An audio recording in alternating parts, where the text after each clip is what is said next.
Bismillahirrahmanirrahim. Assalamualaikum warahmatullahi wabarakatuh. Alhamdulillah, thumma alhamdulillah.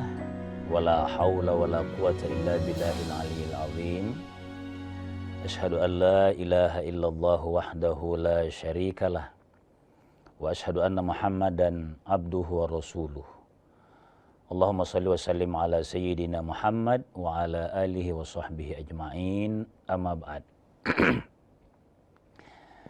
Pemirsa sekalian, kaum muslimin yang berbahagia, senantiasa lapang dan bahagia rasanya pada saat kita dalam suasana pagi yang sejuk dan memulainya dengan kegiatan yang bernuansa ibadah, yakni tazkirah pagi hari ini. Salawat dan salam atas junjungan kita Nabiullah Muhammad sallallahu alaihi wasallam. Pemirsa sekalian, himmah atau dambaan kita bersama agar suasana kehidupan itu selalu kondusif, ini adalah sesuatu yang penting dalam hidup. Oleh karenanya kita semua berkewajiban menjaga suasana masyarakat itu kondusif. Maka secara berjenjang harus ada jaminan kehidupan bersama itu kondusif. Tidak boleh ada yang melanggar hukum, tidak boleh. Atas dasar apapun, atas dasar kuasa, atas dasar arogansi, tidak boleh ada. Kenapa harus kondusif kehidupan bersama? Karena untuk mencapai cita-cita setiap individu itu dijamin oleh agama, dijamin oleh Allah. Makanya saya katakan tadi, tidak boleh ada pembiaran kalau ada orang yang tidak menjunjung tinggi nilai atau suasana kondusif itu. Nah, itulah sebabnya coba pagi hari ini kita akan mengangkat satu segmen atau satu kebiasaan dalam kehidupan godaan manusia itu yang sangat berpotensi menimbulkan kegaduhan, bahkan bisa menimbulkan fitnah, dan ini harus disadari benar-benar ini. Kita sengaja angkat pagi hari ini. Dalam agama kita menyebut dengan istilah bahasa klasiknya itu namimah. Bahasa 80-an, 90-an itu adu domba. Bahasa terkini namanya provokasi, provokator. Ini tidak boleh. Saya bersemangat menyampaikan ini karena memang harus ada upaya serius secara agama yang lebih kepada normatif individu. Mungkin ini yang kita akan pertajam pada kesempatan ini.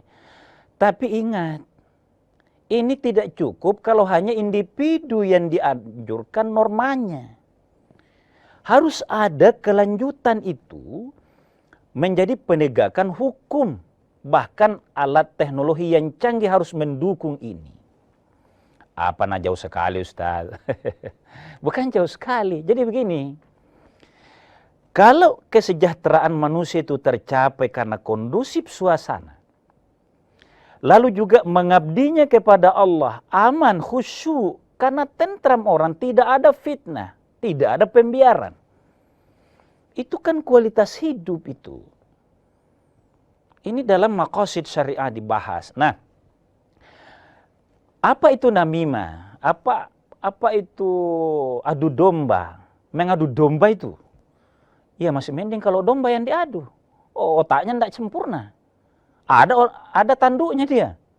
Kalau manusia yang diprovokasi, tidak ada tanduknya. Ini maaf pemirsa sekalian. Ini kalau istilah adu domba itu masih domba itu.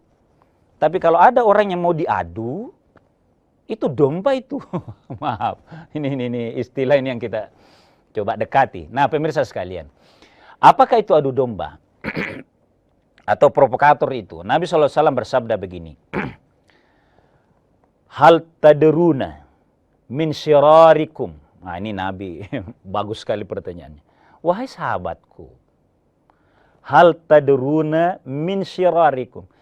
Siapakah di antara terjeleknya kalian? Oh, siapakah yang paling rendah martabatnya di antara manusia itu?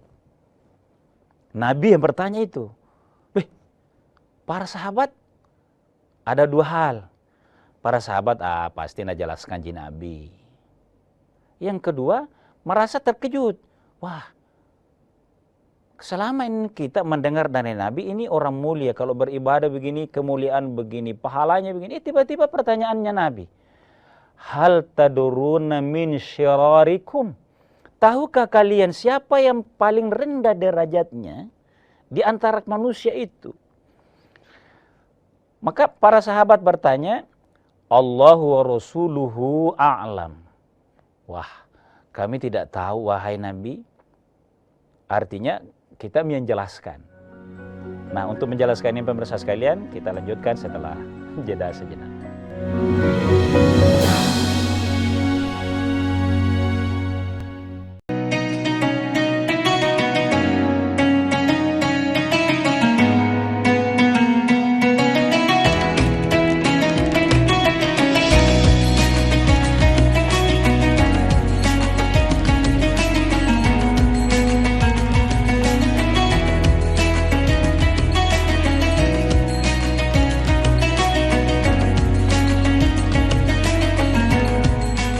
Assalamualaikum warahmatullahi wabarakatuh.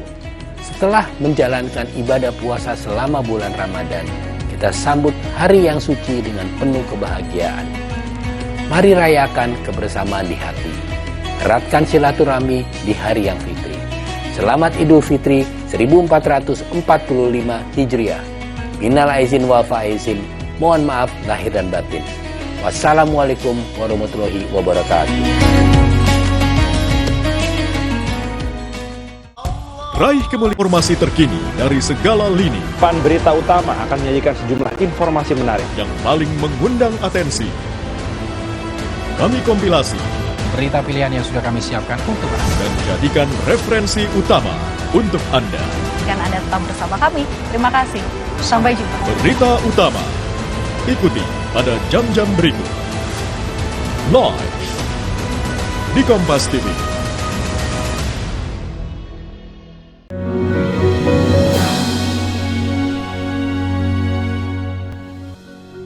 Pemirsa sekalian kaum muslimin yang dimuliakan oleh Allah, kesempatan ini kita mencoba takrif dari namimah yang bahasa dulunya negeri ini itu mengenalnya dengan adu domba, tapi kekinian era modern ini kita sudah menggunakan istilah provokasi atau pelakunya provokator.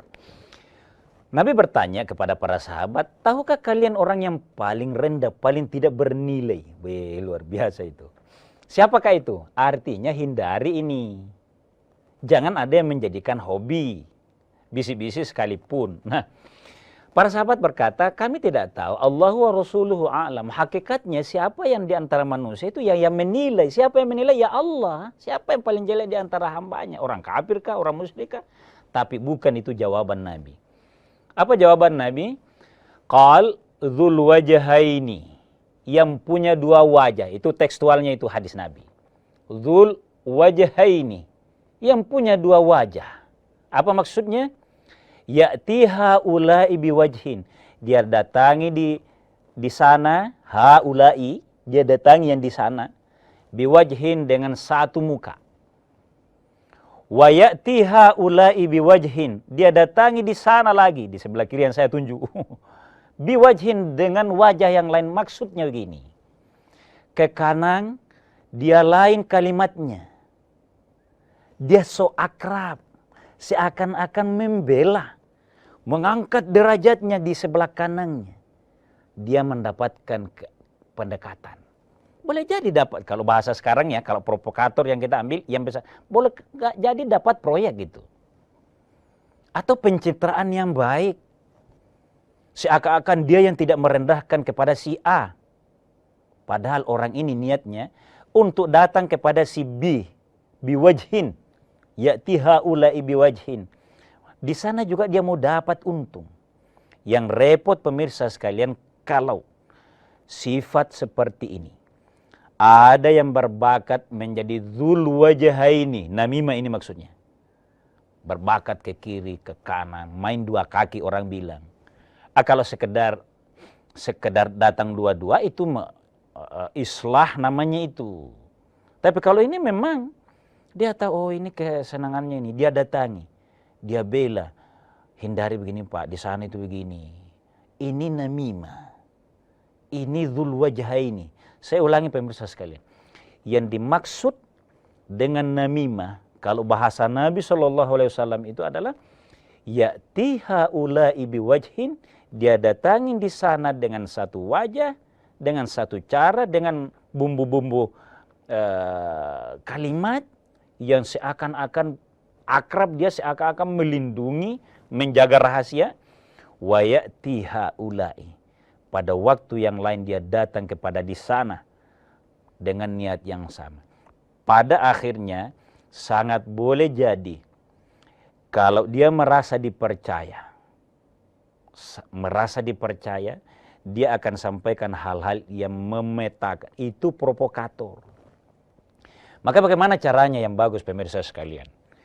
Agama ini, kehebatan agama kita itu adalah sederhana. Maka kalau saya terlalu baik kepada si A itu harus curiga. Ini melebihi dari yang wajar ini. Ini penyampaiannya juga sudah terlalu menyanjung ini. Ada maunya ini. Dan sadarlah bagi pelakunya, yakin hal seperti itu akan pernah berhenti. Pemirsa sekalian kaum muslimin yang dimuliakan oleh Allah Subhanahu wa taala. Ini penjelasan Nabi. Bagaimana posisi orang ini? Kalau tadi min syirarikum, kualitas terendah manusia.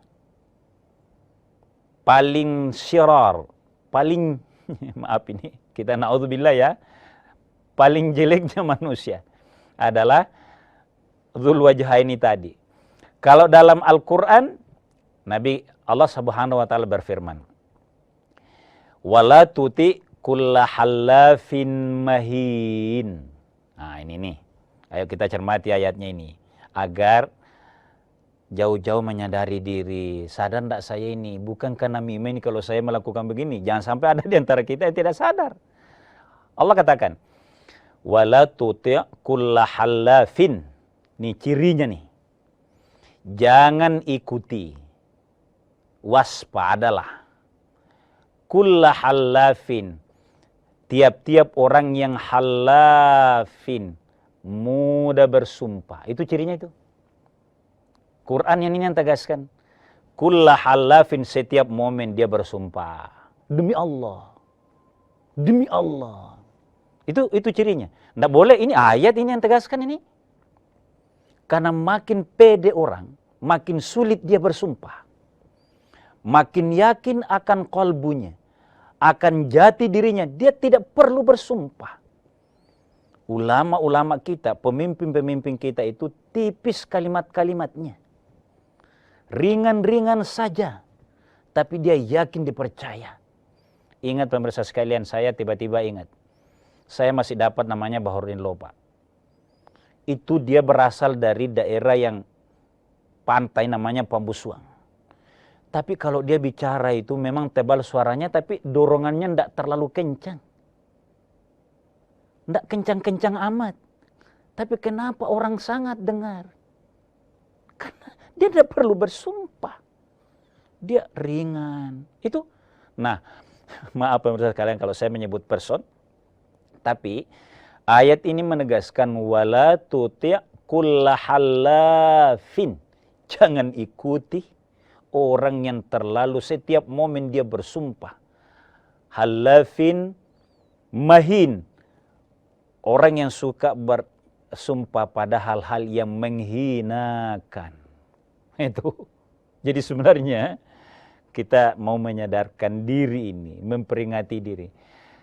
Sadarilah, kalau kita itu selalu terdorong mau bersumpah, sebenarnya kita sudah bilang, Anda tidak percaya saya kalau saya tidak bersumpah. Jadi dua hal ayat ini sangat netral bagi orang yang mau bersumpah, apalagi ada mau memfitnah tadi, sadar, saya mau bersumpah, aduh dekat-dekat saya ini dengan merasa tidak dipercaya. Halafim mahin, masya'in binamim. Dia suka menjalani, jadi ya itu tadi, datang ke A, satu wajah, datang ke B, dia jalani itu. Masya'in, senang berjalan. Masya' binamim, untuk mengadu domba. Itu cirinya agar mudah kita hindari. Kita lanjutkan setelah jeda sebentar.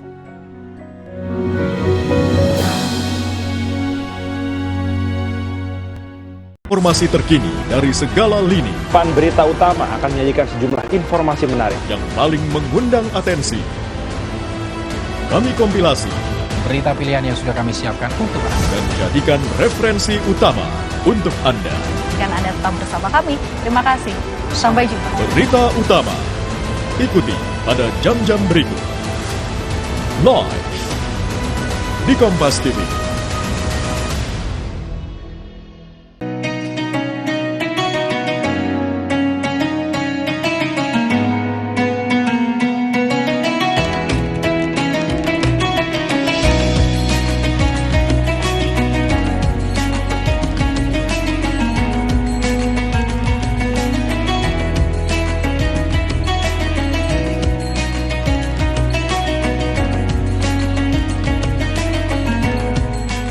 Assalamualaikum warahmatullahi wabarakatuh.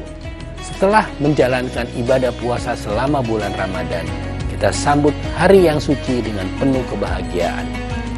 Mari rayakan kebersamaan di hati. Eratkan silaturahmi di hari yang fitri. Selamat Idul Fitri 1445 Hijriah. Minal aizin wal faizin. Mohon maaf lahir dan batin. Wassalamualaikum warahmatullahi wabarakatuh. Raih kemuliaan.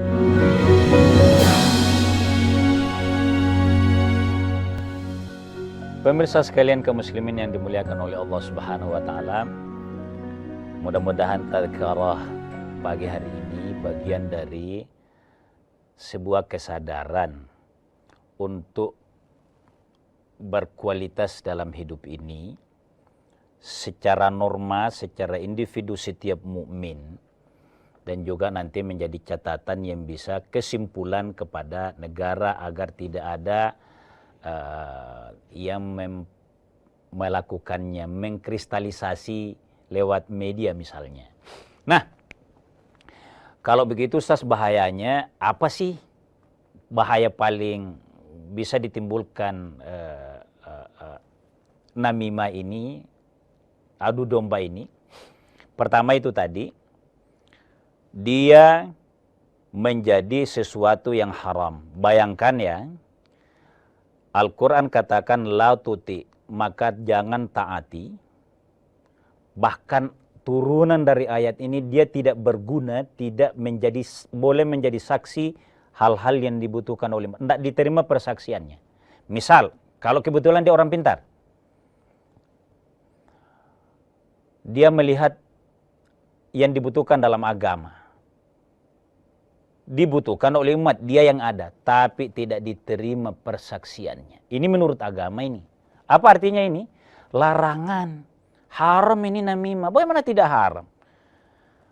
Merusak diri sendiri saja, keluarga saja sudah haram. Apalagi yang berpotensi memecah umat. Bahkan memecah negara. Ini yang tidak boleh. Harus ada kesadaran serius ini pemirsa sekalian. Juga hati-hati ya, saya mau menyadarkan diri. Semangat beragama tidak boleh memecah belah umat. Apa maksudnya Ustaz? Kira-kira gini contohnya. Saya menyampaikan dalil-dalil agama. Terbatas ilmu saya. Maka tidak boleh saya Apa yang saya tidak tahu, hukum riba misalnya, saya samaratakan semua orang. Cara membahasnya. Amalan-amalan masyarakat. Saya belum pelajari, lalu saya cerita kiri kanan bahwa si Anu ini begini ini. Mencari dukungan dari kelompok ini. Ini tidak boleh, ini memfitnah. Ini namimah namanya ini. Jadi dalam agama pun ya tidak hanya dalam urusan kehidupan sehari-hari. Agama juga tidak boleh kita berpihak kepada golongan tertentu. Maka yang terbenar itu adalah mengambil dalil-dalil keagamaan secara langsung. Hasil kajian. Nah, pemirsa sekalian, namimah adalah hal yang diharamkan oleh agama, maka yang mengikutinya tentu, bayangkan itu tadi, tidak bisa berguna di masyarakat dalam artian tidak diterima persaksiannya dalam kehidupan sehari-hari. Kalau jelek begitu, bagaimana menghindarinya? Kunci menghindari namimah adalah sadari dulu. Ini kunci menghindari ini. Pertama, sangat jelek, kata Nabi. Yang kedua, perbuatan haram yang tidak boleh menjadi berguna di masyarakat. Ini bahayanya. Ini haramnya. Kalau begitu harus dihindari. Bagaimana cara menghindarinya? Pertama, baca terus petunjuk-petunjuk agama. Fahami. Membaca ayat-ayat Quran itu akan menyegarkan, menyadarkan sendi-sendi kalbu manusia itu. Ini tidak nyaman, ini tidak baik, ini ragu-ragu. Tidak boleh. Nah, caranya adalah tingkatkan keimanan, ketakwaan kepada Allah. Kan pertanyaannya begini. Apa sih untungnya mengadu domba dalam hidup ini? Oh, ada Ustaz. Ada keuntungan. Saya dapat di sana manfaat, di sini dapat manfaat. Maka dilakukan. Tidak lama itu manfaat. Dalam waktu yang boleh jadi tidak disadari, satu pihak langsung tahu. Kalau aku tahu ini tadi kuncinya. Karena pasti orang yang suka mengadu domba itu senang bersumpah. Kalau saya ini, orang beragama, hati-hati dengan orang yang baik ibadahnya ya, orang beriman ya. Orang rajin bersedekah kalau dia kaya ya, dia akan tahu, ini suka bersumpah nih. Dan kenapa juga terlalu rajin? Nah, itu cara menghindarinya, sadari ini. Sadarlah bahwa pada saatnya, dalam waktu yang tidak terlalu lama, dua pihak yang kita adu domba akan segera menyadari. Yang berikutnya, kalau dalam hal bermasyarakat, bernegara, mengadu domba dua pihak itu akan segera ketahuan. Apalagi di era media sosial seperti sekarang ini. Akan langsung terbaca. Maka sangat hati-hatilah dalam hal ini. Karena betapa bahayanya dalam kehidupan bersama. Apa bahayanya pemirsa sekalian? Kalau masyarakat diadu, itu bisa timbul konflik. Kosnya untuk mendamaikan itu terlalu mahal. Kita negeri ini alhamdulillah 5-7 tahun terakhir itu sudah agak jauh dari pertikaian, perkelahian. Yang biasanya setelah ditelusuri hanya karena ada provokatornya. Ada yang memanas-manasi. Itu berbahaya, oleh karenanya ayo secara normal kita semua dalam hal agama menyadarkan diri. Kalau ada niat melakukan, urungkan, istighfarlah kepada Allah. Dan dalam hal bersama, negara tegakkan aturan-aturan termasuk dengan seluruh medsos kita itu dirapikan. Hentikan mengadu domba berbagai pihak agar tujuan kita sampai. Tujuan kehidupan bersama itu adalah mencapai fokus kerja untuk mencapai kesejahteraan kita dalam hidup di masyarakat. Pemirsa sekalian, kaum muslimin dimuliakan oleh Allah, sungguh terbatas menyampaikan namimah ini. Dia hal yang tercela. Mudah-mudahan kita semua terpandu mendapat petunjuk dari agama, bisa menghindarinya, bisa menjauhinya,